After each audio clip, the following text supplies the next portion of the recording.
On a combattu. Bon, moi, je veux dire, j'avais pas de raison, mais je la soutenais par conviction. Et parce que très tôt, lors des discussions qu'on a eues en 1995, je me rappelle, à l'issue de la visite de Jean-François Girard, de toutes ces discussions où j'étais au 3e rang, avec des cheveux un peu plus courts, peut-être un peu plus jeunes, et forcément plus jeunes, je me rappelle que ça nous avait marqué, cette histoire de conflit d'intérêts, et très tôt, elle avait eu la chance de développer le système de pharmacovigilance.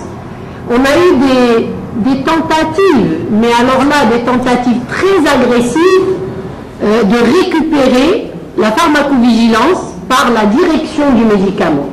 Et ça a été une bataille permanente. Elle faisait ça au premier front, je faisais ça au deuxième front, en disant c'est pas normal, on ne peut pas confier à l'agence, à la direction du médicament qui, elle, autorise la veille des effets indésirables qui demain la mettraient en porte-à-faux par rapport à ce qu'elle aura autorisé. Et donc on a tenu bon. Et j'ai été ravie lors de notre dernière visite à Paris, en discutant avec Madame Françoise Weber. Lors de nos discussions avec l'histoire du Mediator, elle faisait part de quelques réflexions en me disant qu'en France, il est question, ça se discute maintenant clairement, que la pharmacovigilance qui est abritée ou logée au niveau de l'Agence française des produits sanitaires irait et rejoindrait l'Institut de veille sanitaire comme millier de règles et d'usages. Donc je saluais cet affront qu'elle a essentiellement porté, moi je faisais l'antichambre, mais qu'elle a porté devant cette agressivité de vouloir récupérer la pharmacovigilance parce que c'est le médicament, ça va aller à la direction du médicament. Donc je la salue et je salue aussi tout son personnel qui a fait de cet outil aujourd'hui un modèle, je dirais, exemplaire en la matière, que l'OMS donne comme exemple et qui a été construit d'ailleurs parallèlement à un système de toxicovigilance, et ça nous donne la base demain dans le cadre de l'agence d'avoir un support sur lequel nous allons tout bâtir. On a déjà deux outils et deux supports d'information extrêmement importants qui gardent la veille et la surveillance d'une part et les autorisations que demain notre future agence du médicament devra s'approprier. Donc voilà un peu notre vécu en la matière.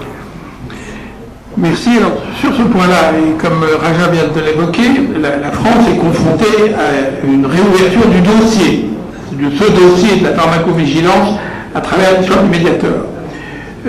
Il apparaît qu'effectivement, actuellement, la position que certains d'entre nous présents dans cette salle, en particulier au travers de ce rapport de 2006 sur la veille sanitaire, on avait déjà défendu la sortie de la pharmacovigilance pour les raisons qui viennent d'être dites, de l'agence du médicament. Et actuellement, c'est le débat. Je ne suis pas sûr que notre position, la position exprimée dans ce rapport de 2006, soit pour l'instant majoritaire, me semble-t-il. Mais le débat est largement ouvert. Au-delà de lutter contre les positions de conflit d'intérêts, au-delà de ne pas externaliser ce qui finalement, la pharmacovigilance, c'est un mode de contrôle par certains côtés. Et à l'évidence, on n'est pas à la fois le contrôleur et le contrôlé. Et donc, au-delà de ça, il y a aussi une notion très forte qui fonde votre institut, c'est qu'on part du symptôme d'interpellation de l'état de santé. Une efflorescence cutanée un matin, ça peut certes être le médicament, mais ça peut être bien autre chose. Bon, donc on part d'un symptôme qui est effectivement relayé, et c'est pour ça qu'on a besoin des médecins, de ceux qui font le constat de ce symptôme, et après qu'il faille remonter un médicament ou simplement à un problème dermatologique, je prends cet exemple et on pourrait en prendre d'autres, est un débat qui est quand même tout à fait logique en mode de raisonnement médical et en mode d'analyse de santé, qui deuxièmement fonde vos trois maisons, parce que vous partez tous vous avez cité beaucoup l'épidémiologie effectivement, et à juste titre, et d'une connaissance d'état de santé, les facteurs, soit inducteurs, soit causes, qui en sont la cause, sont à chercher après. Et ce raisonnement-là est donc à la fois un raisonnement concernant éviter la position, que le contrôleur et le contrôlé soient dans la même maison, mais d'autre part aussi pour que l'Institut national de santé publique soit chargé de la surveillance de toutes les formes d'état de santé, que ce soit les choses spontanées ou induites, aussi, mais ce fut dit tout à l'heure, de toutes les populations et de tous les sous-groupes de population. La médecine au travail, on a ce débat, vous le savez bien, c'est à la fois surveiller les travailleurs, bon, ça, on surveille l'état de santé des travailleurs. Ben, c'est une population, c'est du suivi épidémiologique, ça appartient, à mon sens, à l'INVS en France, c'est ce qui est le cas à peu près, et chez vous, me semble-t-il, à l'Institut national de santé publique. Le suivi des conditions de travail et leur amélioration, de même que le suivi des produits alimentaires ou de santé, c'est un autre aspect des choses. C'est trois sujets, trois domaines qui ont des interférences économiques majeures, mais qui ne sont pas le signe d'interpellation sur l'état de santé des populations. Et c'est vraiment en creusant ce que vous avez déjà fait, en cherchant la ligne de partage entre ceux qui fondent votre légitimité stratégique et purement rationnelle, qui fondent sur l'état de santé, que, me semble-t-il, votre culture pourra s'appuyer et se départir des difficultés. C'est pour ça qu'il est fondamental, moi je suis d'accord avec vous, et Madame la directrice du centre anti-poison, vous trouverez quelques soutiens, que vous gardiez la pharmacovigilance, car je pense que le bon modèle, c'est le vôtre. Ça évite d'avoir Voilà. Je dis, le problème aussi avec, puisqu'on parle de pharmacovigilance et de conflit d'intérêts, c'est de savoir résister aux pressions de l'industrie. Pour avoir été président d'un comité sur un médicament à l'OMS et d'avoir subi les pressions de l'industrie et autres, mais on a pu quand même résister, heureusement, pas pour l'OMS, parce que 6 mois après, le produit a été retiré du commerce.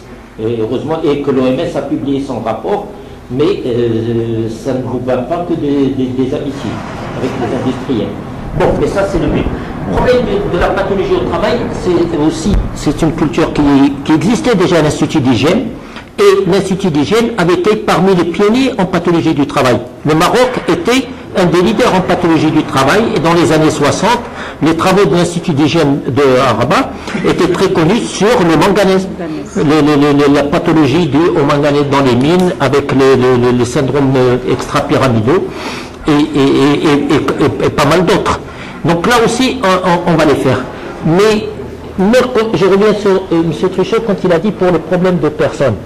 Le problème avant, le projet était piloté par, même s'il y a un comité de pilotage, il vaut mieux qu'il y ait une personne, et c'est ce qui s'est passé par exemple avec la fusion avec THL ou en Belgique, il y avait quand même un leader parmi un chef de projet. Et c'est pour ça qu'il faut que, bon, soit une cooption, soit une désignation, mais il faut pour pouvoir mettre en place un certain nombre de structures. Parce qu'on n'a pas...